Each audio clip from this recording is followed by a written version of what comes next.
ಭಾಗದಲ್ಲಿರ್ತಕ್ಕಂಥ ನಮ್ಮ Mrityunjaya ವಿದ್ಯಾಪೀಠದ ಕಾರ್ಯಾಧ್ಯಕ್ಷರುಗಳಾಗಿರ್ತಕ್ಕಂಥ P V ಕೆರಡಿ sir ಅವರು ಹಾಗೂ ನಮ್ಮ ಎಲ್ಲ ಅಂಗಸಂಸ್ಥೆಯ ಮುಖ್ಯಸ್ಥರು ವೇದಿಕೆ ಮೇಲಿರುವುದರಿಂದ ಅವರಿಗೆಲ್ಲ ಮತ್ತೊಮ್ಮೆ ಚಪ್ಪಾಳೆ ಮುಖಾಂತರ ಅವರನ್ನು ಸ್ವಾಗತ ಕೋರಬೇಕಾಗಿದೆ.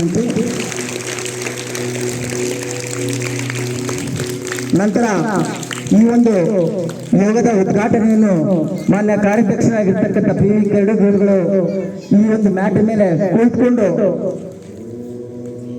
ಯೋಗ ಮುದ್ರೆಯ ಮುಖಾಂತರ ಈ ಒಂದು ಯೋಗಾಸನಕ್ಕೆ ಚಾಲನೆಯನ್ನು ನೀಡಬೇಕಾಗಿ ತಮ್ಮಲ್ಲಿ ವಿನಂತಿಸಿಕೊಳ್ಳುತ್ತೇನೆ ಸರ್.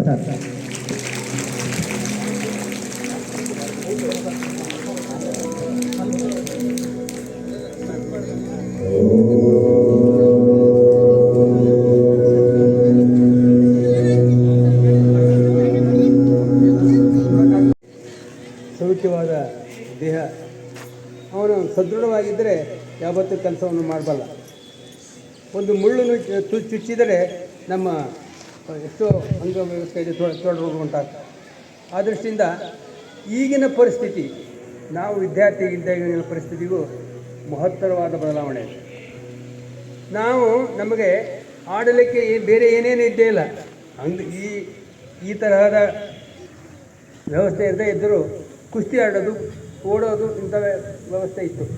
ಅದರಲ್ಲಿ ಕಾಲ ಬದಲಾವಣೆ ಆಗಿದೆ. ಈಗ ಈ ಯೋಗದಿಂದ ಅನೇಕ ಮಹತ್ವಗಳು ಉಂಟು. ನಾನು ನೋಡ್ತೀನಿ, ನನಗೆ 86 ವಯಸ್ಸು. ಯಾಕೆ ಇಷ್ಟೊಂದು ನಾನು ನಿನ್ನೆ ಹೇಳಿದ್ರು ಇವರು ಎಷ್ಟು ಇದಾಗಿರಿ ನೀವು, ಇವ್ರಿಗೆ ಹೆಂಗೆ ಸಿಲ್ಲಿ ಹಂಗಂತೇಳಿ ಒಂದು ಮಾತು ಹೇಳಿದ್ರು. ಅದಕ್ಕೆ ಕಾರಣ ಇಷ್ಟೇ, ನಾನು ಬೆಳಗಾವದಲ್ಲಿದ್ದಾಗ 4 ವರ್ಷ ಜಿಮ್ನಾಸ್ಟಿಕ್ಗೆ ಹೋಗಿದ್ದೇನೆ. ಅದೇ ನನ್ನನ್ನು ಇನ್ನು ಕಾಪಾಡ್ತೀನಿ ನಾನು ತಿಳ್ಕೊಂಡಿದ್ದೇನೆ.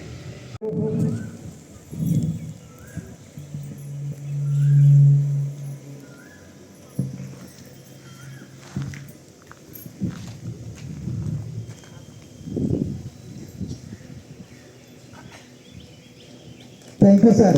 ಚಪ್ಪಾಳೆ ಮುಖಾಂತರ ಈ ಒಂದು ಉದ್ಘಾಟನೆಗೆ ಚಾಲನೆ ನೀಡಿರ್ತಕ್ಕಂಥ ನಮ್ಮ ಕಾರ್ಯದರ್ಶರಿಗೆ ಎಲ್ಲ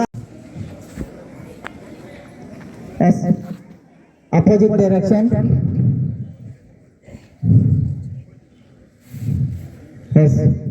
ನಿಮ್ಮ ಟೋ ಮೇಲೆ ಅಪ್ ಮಾಡಿ, ಎದ್ದು ನಿಂತ್ಕೋಬೇಕು. ಟೋ ಮೇಲೆ ಡೌನ್,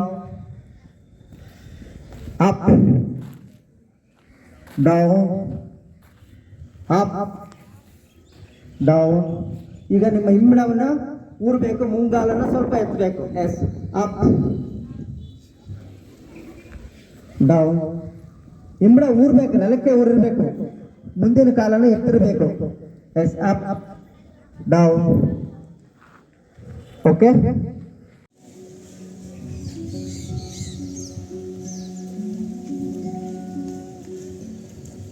ನೋಡ್ರಿ, ಇವಾಗ ವಜ್ರಾಸನದಲ್ಲಿ ಕೂತಿದ್ದಿರಲ್ಲ, ಇದು ವಜ್ರ ರೂಪಿ. ಇದು ಹಿಂಗೆ ರೊಟೇಟ್ ಮಾಡ್ಬೋದು, ಹಿಂಗೆ ಗಂಟೆ ಇಡ್ಲಿಕ್ಕೆ ತಗೋಬಹುದು.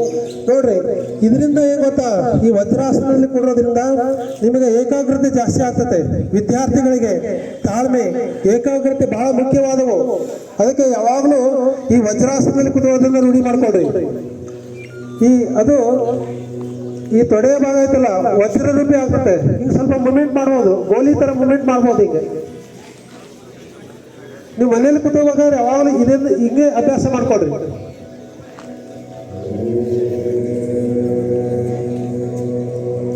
ಫ್ರೀ ಆಗಿರಿ, ಆರಾಮಾಗಿರಿ, ಏನ್ ತೊಂದರೆ ಇಲ್ಲ. ಈಗ ನಾನು ಈ ಆಸನಗಳನ್ನ ಅಂದ್ರೆ ಯಾರಿಗೆ ಯಾವುದೇ ಅಸೂಯೆ ಪಡಬಾರ್ದು. ಒಂದು ವಿಷಯ ತಿಳ್ಕೊಡ್ರಿ, ನಿನ್ನ ವೈರಿನೇ ಆಗಿರ್ಲಿ, ಅವರಿಗೆ ನೀವು ಮನಸ್ಸಿನಿಂದ ಒಳಿತನ್ನ ಬಯಸ್ರಿ. ಅವ್ರಿಗೆ ಸಹಿತ ಒಳ್ಳೇದಾಗತ್ತಿಲ್ಲ ಗೊತ್ತಿಲ್ಲ, ನಿಮ್ಗೆ ಒಳ್ಳೇದಾಗ್ತದೆ. ಹಂಗ ಮನಸ್ಸಿನ ಆ ಒಂದು ರಾಸಾಯನಿಕ ಕ್ರಿಯೆನೇ ಹಂಗ ಹೇಳ್ತಾನೆ ಅವನು. ಯಾವುದು ಗೌರವಕ್ಕಾಗಿ ಆಸೆ ಮಾಡದಿರಬೇಕು, ಆ ನಿರೀಕ್ಷೆ ಇರಬಾರ್ದು ಅಂತ ಹೇಳ್ತಾನೆ. ಹಿಂಗೆ ಅದಕ್ಕೆ ಈ ಒಂದು ಇವೆಲ್ಲ ಒಳ್ಳೆ ಗುಣಗಳನ್ನು ನಾವು ಅಳವಡಿಸಬೇಕು. ಅವಾಗ ಯೋಗ ಸಿದ್ಧಿ ಆಗ್ತದೆ ವಿನಃ ಸುಮ್ಮನೆ ಕೈ ಕಾಲುಗಳನ್ನ ಬೀಸಿರ ಆಗಲ್ಲ. ಅದಕ್ಕೆ ನೀವು ಎಲ್ಲಿ ಇರ್ತಿರಲ್ಲ, ಯೋಗ ಮಾಡ್ತಿರ್ತಿರಲ್ಲ, ಅಲ್ಲೇ ನೀವು ಕೇಂದ್ರೀಕೃತವಾಗಿರ್ಬೇಕು. ಮತ್ತೆ ನೀವು ಆಟ ಆಡ್ಬೇಕಾದ್ರೆ ಏನಾಗ್ತದೆ ಗೊತ್ತಾ, ಎಲ್ಲಿ ಉಸಿರು ತಗೋತೀರಿ, ಎಲ್ಲಿ ಉಸಿರನ್ನ ಬಿಡ್ತೀರಿ ಗೊತ್ತಿರಲ್ಲ. ಬಟ್ ನಮ್ಮ ಯೋಗದಲ್ಲಿ ಹಂಗಿರಲ್ಲ. ಯಾವ ಆಸನದಲ್ಲಿ ಹೆಂಗ ಉಸಿರನ್ನ ತಗೋಬೇಕು, ಹೆಂಗ ಉಸಿರನ್ನ ಬಿಡಬೇಕು, ಹಂಗಾದಾಗ ಮಾತ್ರ ನಿನ್ನ ಮನಸ್ಸು ಶುದ್ಧಿ ಆಗ್ತದೆ, ನಿನ್ನ ದೇಹ ಶುದ್ಧಿ ಆಗ್ತದೆ, ನೀನು ಆರೋಗ್ಯವಾಗಿರ್ತ. ಇದು ನೋಡ್ರಿ ಎಲ್ಲರಿಗೂ ಬರ್ತದೆ, ಕೈ ಮುಗಿರಿ. ಭಗವಂತನ ನಿಮ್ ಜೊತೆಗೆ ಇಟ್ಕೊಡ್ರಿ. ಯಾವಾಗಲೂ ಅವನಿದ್ದ ಅಂತಂದ್ರೆ ಯಾರು ನಿಮ್ಮನ್ನ ಏನು ಮಾಡಕ್ಕಾಗಲ್ಲ. ನೀವು ಎರಡು ಕೈ ಬಿಟ್ರೆ ತಿಳ್ಕೊಡ್ರಿ, ಯಾವ ವಯಸ್ಸು ನಿಮ್ಮನ್ನ ಏನು ಮಾಡಕ್ಕಾಗಲ್ಲ. ನಿಮ್ಮ ಕಾಲ್ ಚೇಂಜ್ ಮಾಡ್ರಿ, ವೃಕ್ಷಾಸನದಲ್ಲಿ ಬರ್ರಿ. ನೆಕ್ಸ್ಟ್ ಎಡಗಾಲು ಕಾಲ್ ಚೇಂಜ್ ಮಾಡ್ರಿ, ಆರಾಮಾಗಿ ನೋಡ್ರಿ. ಆಗ್ತತಿ, ಬೇಕ್ ಪ್ರಾಕ್ಟೀಸ್. ಬರ್ರಿ ಈಗ ಅರ್ಥ ಚೆಕ್. ಯಾರು ಮಾತಾಡಬಾರ್ದು. ನಿಮ್ಮ ಮೊದಲಿಗೆ ನಿಮ್ಮ ಹೆಬ್ಬೆರಳಿನ ಮೇಲೆ ನೀವು ಏಕಾಗ್ರತೆಯನ್ನು ಮಾಡಿ. ನಿಮ್ಮ ಹೆಬ್ಬೆರಳು ಸ್ಲೋಲಿ ಉಸಿರಾಟವನ್ನು ಮಾಡ್ತಾ ಇರ್ರಿ ಹೆಬ್ಬೆರಳಿನ ಮೇಲೆ. ಅದಾದ ನಂತರ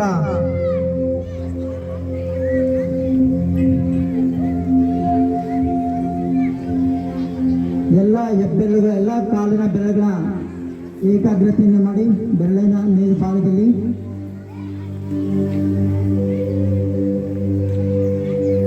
ಅದೇ ರೀತಿಯಾಗಿ ನಿಮ್ಮ ಪಾದ ಕೆಳಭಾಗದಲ್ಲಿರ್ತಕ್ಕಂಥ ಪಾದಕ್ಕೆ ನೀವು ಏಕಾಗ್ರತೆಯನ್ನು ಮಾಡಿ ಉಸಿರಾಟವನ್ನು ನಿಧಾನವಾಗಿ ತೆಗೆದುಕೊಳ್ಳುತ್ತಾ ನಿಧಾನವಾಗಿ ಬಿಡುತ್ತಾ ನಿಮ್ಮ ಪಾದಕ್ಕೆ ಕಾನ್ಸಂಟ್ರೇಷನ್ ಮಾಡಿ ಏಕಾಗ್ರತೆಯನ್ನು ಮಾಡಿ.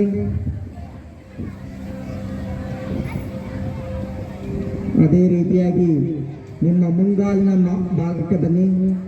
ಮುಂಗಾಲು ಏನಾದರೂ ನಿಮಗೆ ನೋವು ಏನಾದರೂ ಇದ್ರೆ ಅದಕ್ಕೆ ನೀವು ಏಕಾಗ್ರತೆಯನ್ನು ಮಾಡಿ. ಆ ನೋವಿನ ಮೇಲ್ಗಡೆ ನಿಧಾನವಾಗಿ. ಅದೇ ರೀತಿಯಾಗಿ ನಿಮ್ಮ ಮುಂಗಾಲಿನ ಭಾಗಕ್ಕೆ ಬನ್ನಿ, ಕಾನ್ಸಂಟ್ರೇಷನ್ ಮಾಡಿ. ಕಾನ್ಸಂಟ್ರೇಷನ್ ಸ್ಲೋ ಆಗಿ ನಿಮ್ಮ ಮುಂಗಾಲಿನ ಭಾಗಕ್ಕೆ ಬನ್ನಿ.